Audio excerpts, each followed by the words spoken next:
Hey guys, what's up? My name is Joe Graff, and I'm making a video tutorial for the Flow Arts Institute today.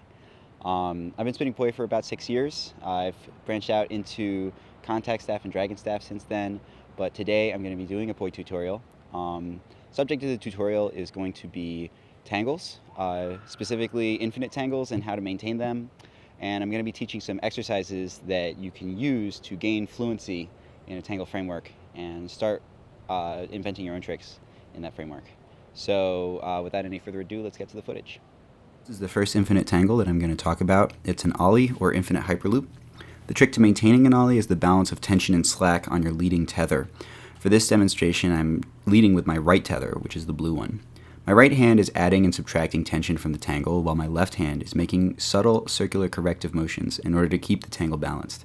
You want to be adding tension on your leading poi's upswing and adding slack on its downswing. One important note on this move is that the poi are usually only 160 degrees apart in their rotations rather than a full 180 degrees.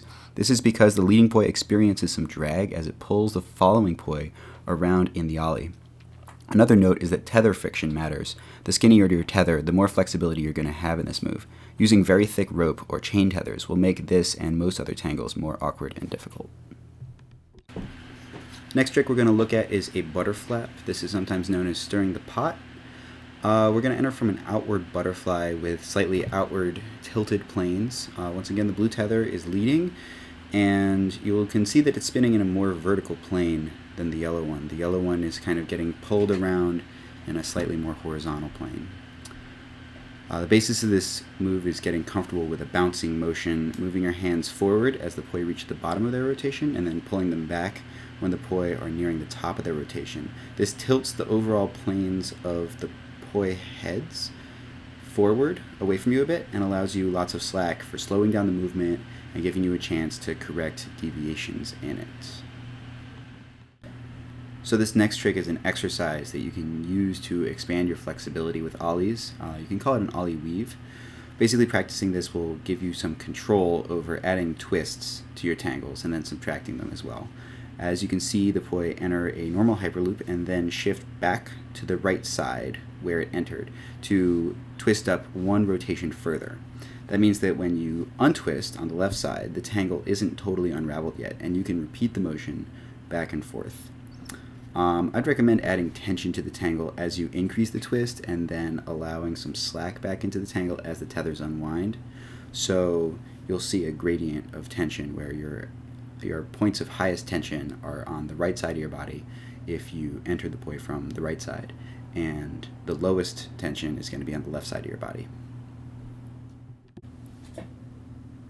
This last trick is using a butterflap motion to add and subtract knots from the tangle.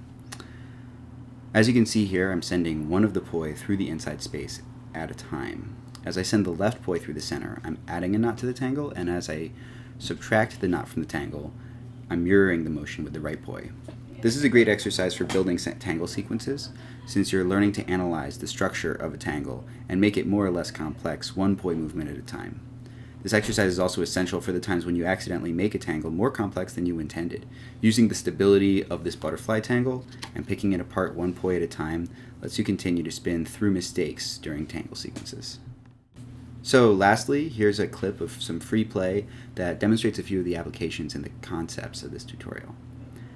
The ollie weave helps me gain the fluency necessary for an ollie anti-spin fountain, and then the butterfly knotting exercise gives me the ability to correct a mistake that I make and then successfully spin out of a tangle that I fumbled and allowed to get too complicated.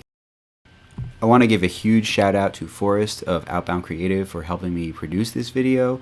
Without him, this would not have happened.